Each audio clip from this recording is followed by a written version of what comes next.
On this episode, we do some measuring and figuring because we got a lot of stuff that we want to put inside the boat. Kitchen, bathroom, dinette/bed, V-berth, those sorts of things. Oh, and we talk about batteries because batteries are important, and also lithium batteries will burn a hole in your boat. And Quinton gets his plasma cutter out and does some cutting and sawsalling to cut out the front hatch, which is way too big to make room for our V-berth. I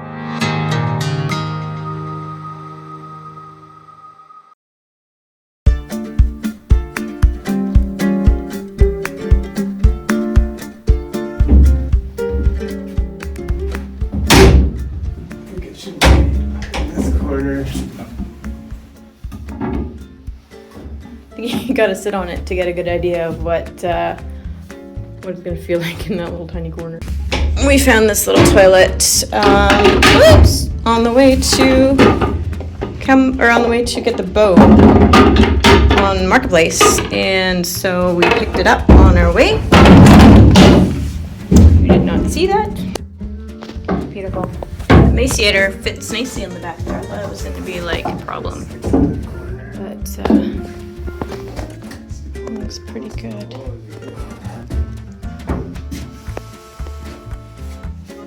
That looks so cramped for you. Imagine a wall in front of your face. I don't know. Yes, the toilet is cramping our style, but that was one of the non-negotiable items of this boat project.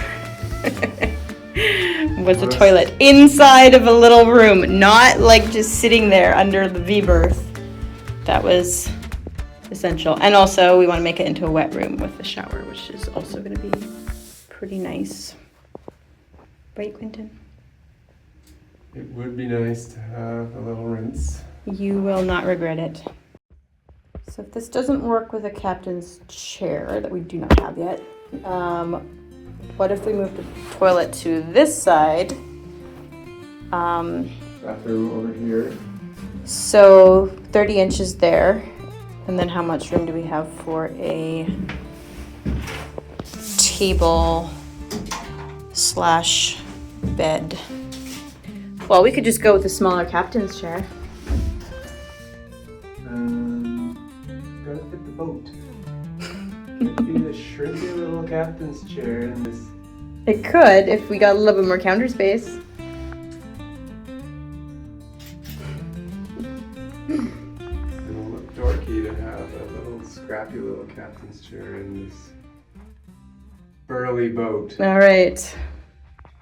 Designing around a commanding captain's chair. So we thought we'd save you from watching us debate and measure the floor and just give you the final decision and walk you through what we have decided to do with the layout in here after much consideration and measuring. So, Little switch up. yeah. Move the shower to the other side. Because that was kind of cramping the kitchen too much. So if we shift it over there, we can still make the drains work. We will move the gray water and black water tanks from there to out here in front of the engine so that the toilet can drain into them and the sink can also drain into them. So I think that'll work well. And so that it'll be bathroom in the corner here, nice and tight. Hopefully. So when we go over waves and Andrea's sitting on the toilet, she doesn't have far to fall. You lean up against a wall, and then Well braced. and then little dinette with seating here and the table, storage underneath. And then it'll also be elevated so that the seat's up higher.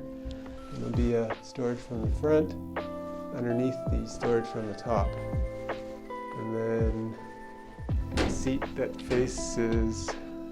How are we going to do this, Andrea? Well, we don't know exactly how we're going to do it, but in theory... A seat that faces this way and a seat back? Right. In theory, it'll be convertible so that we can look out the front when we're traveling and then have it So it'll be as part of the dinette. a permanent seat with a seat back that can be kind of installed in two different positions. That's the idea. But Okay. we'll see how that pans out.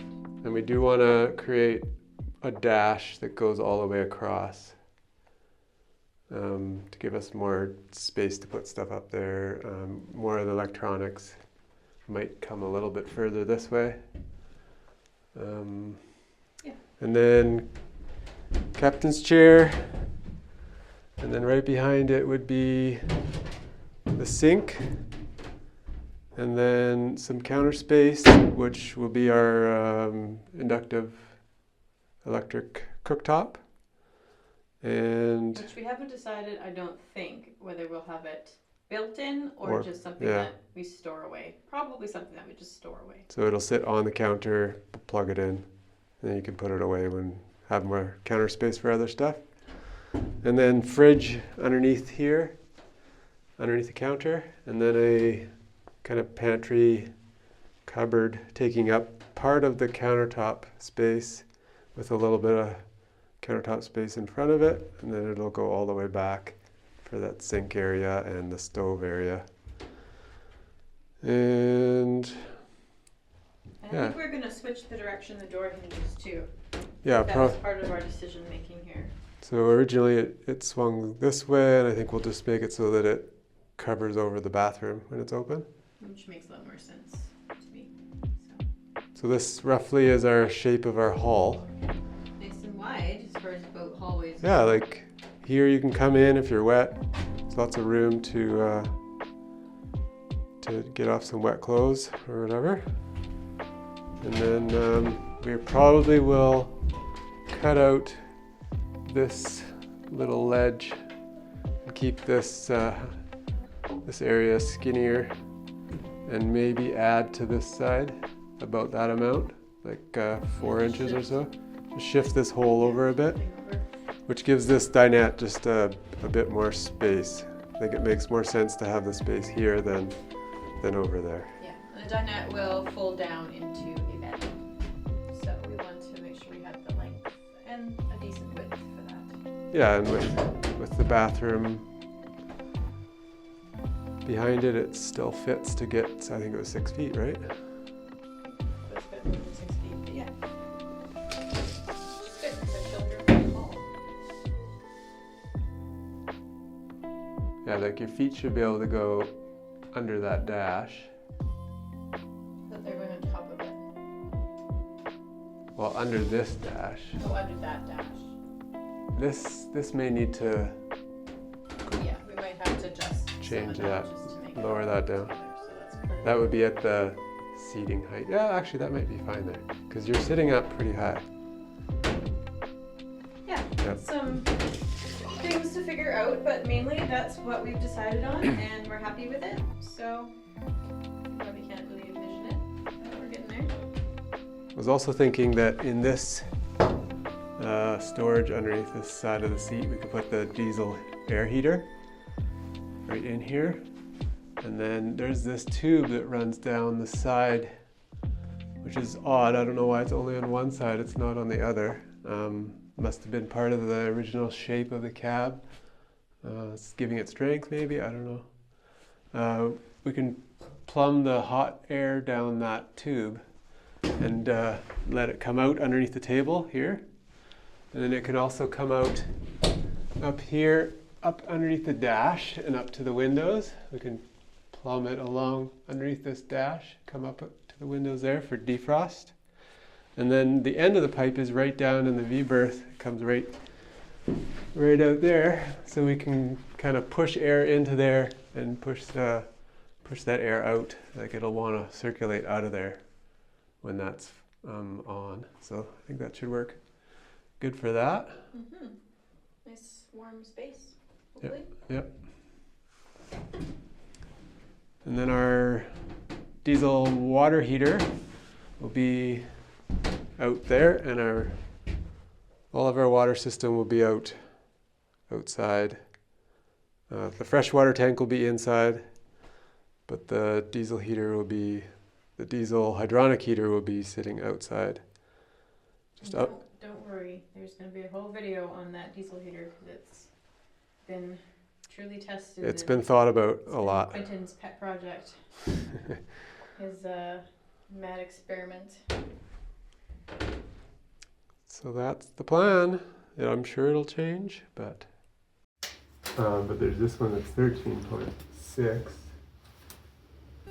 and then the height is 10 inches wide. So if these boxes are both gone, the lower one would be the top of it would be here. You can have a space, and then another one. You can't really get at the top of that one once it's in. Get its connections. Well, although if they were facing this way, so the connections were on this end, like they're front and back, then you could get at it from inside the engine compartment. I think that going smaller than this space is better. I don't think we should try to jam them in. Just if we could get two here and at least one over there, that would be maybe even two. Do we know how many batteries we want to go with? A minimum of 2, maybe 3. But we still have to do all the calculations it's all easily mathable to figure out what we actually need. So it would be nice to be able to put the batteries in a space where we can just put in 2 for now, and then we can add another one on that side or 2. Yeah, that seems smart. We do want to keep probably one of these lead acid batteries for engine. So would it still be in there? So we're fitting the new lithium batteries around that one then? Or is that one going to move locations? Or we maybe move it like this way, or that way from that side. I just don't know if I really love the batteries. Like There's another one over there. Yeah, I forgot that there was a third battery that one's over the here. engine start battery, and those 2 are the house batteries. Okay, I get it. So we're thinking that then this one would stay here. And then we'd have 2 lithium batteries on that side, and then That would work as a possibly a starting third lithium battery on this side alongside this acid one, right? point. Yeah, like we could put a lithium battery down at the bottom and then mount that one up higher. Or do we move the lithium batteries inside? I really don't want to put the lithium batteries inside because it seems like that's a good storage spot for batteries. And inside, I'd prefer it to be inside things. I'm warned that lithium batteries should be in a stainless steel enclosure or a steel enclosure. If there was some way of them to catch fire once they get going, it could burn a hole right through the bottom of the boat. Right. Yeah, I remember now that you're talking about that. So it would be harder to build a stainless steel enclosure there. Yeah. Especially since they're stacking one above the other. Well, that seems like a big safety issue that maybe we should put as a priority. Doing it in here, we could just pull up a floorboard and have them just like right in the middle, right in front of the diesel tank. Yeah. They'd That would be right where you're standing, they'd be yeah. way more protected from salt water in here. Yeah, then that's probably what we should do. That feels way better because I forgot about the burning the hole in the bottom of the boat scenario, which seems like a pretty serious scenario. It could be dealt. We do also have space here. Like under the floor here. Yeah. A lot of space. Okay. That means cutting up the floor and accessing it from the top of it, right? That piece, I'm sure, is just screwed in. This piece is just screwed in. I see the screws on this piece. I do not see screws on this piece. There's so much space right here. There's nothing. Right over here, there's a fuel tank. There's nothing here. Okay. Yeah, then That's let's put it there. And I also like the idea of building a box so it doesn't burn a hole in our boat. Yeah, it would be so much cheaper to build a weather-tight box here than trying to stack Yeah. and build in a box. As much as you love things fitting into small spaces and I making it all work. I also realized that I have created frustrating final product before by cramming things in small spaces. But it looks so neat and tidy. Yeah. Hello. Oh, you missed that one. Alright, this is my Power Mate 30 plasma cutter. I've never actually cut aluminum with it before, but we'll see how it goes. I'm learning here. So today, one of the first things we're going to get going on with the boat is the cutting of the hatch, the berth. We want to bump this forward about 2 feet or so. So we're going to cut along these weld. This panel was added in. This boat originally was open front, and then it looks like this whole top was added, and that wall was added in. So we're going to take that out and move it forward. I think I'm going to cut from the other side with the plasma cutter, across the top, down the sides, and we'll also notch the bottom down into that older aluminum to get the floor down to the height of the little 2x2 seater there. Go around to the other side. Alright, I set up here. I'm going to see how this starts out.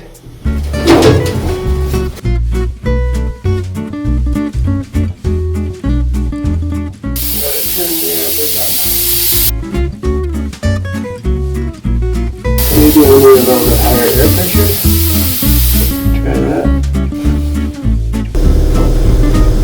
Alright, bumped it up to 100 psi.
Well, it would seem that the blade lasts for most of it, but I have another blade. I went to the inside and grabbed the sawzall and was just cleaning up along the bottom where the plasma cutter didn't quite do a clean cut, and continued on at the corners. I realized that the sawzall actually does a pretty nice job of it with an aggressive blade in it, so otherwise it plugs up with a fine tooth blade.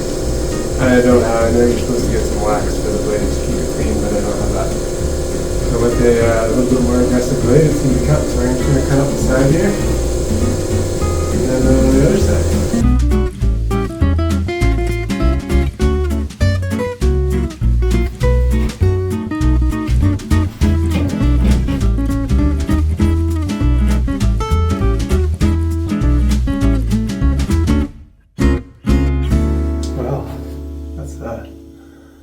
Bunch more space that we can get into. Cool. Well, there we go. Well, I think we better have a meeting. Quinton just texted me saying he wanted a boat meeting, so off I go to the shop to see what he has been mucking around with. You got the thing punched through. Did? Almost like walked up the floor here. You don't look very happy about it. pretty awesome. Cool. I was thinking we could go to those ribs.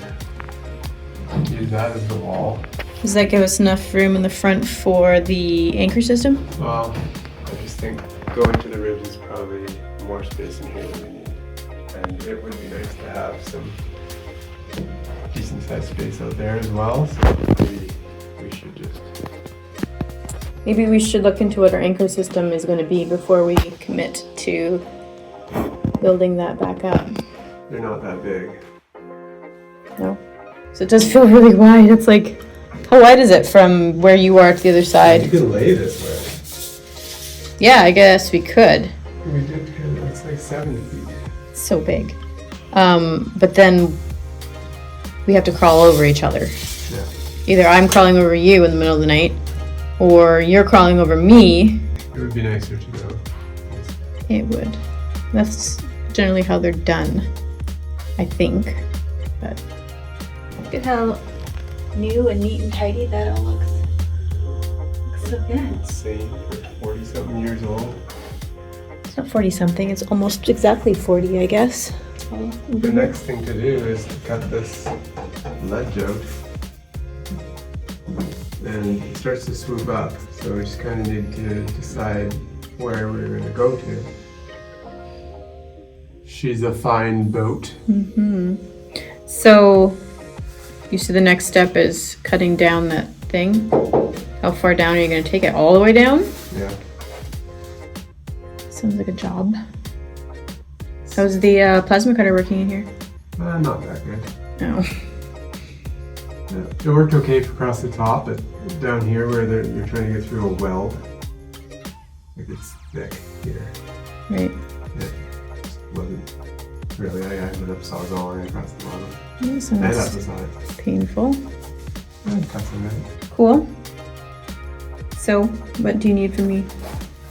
Answers. To what? All the questions. You just keep cutting. Okay. Bring it down. And then we can always build it back up. Isn't that the motto? This is big. This is a big space. Ready to get some more work lights in here? Sort of. Oh, did you?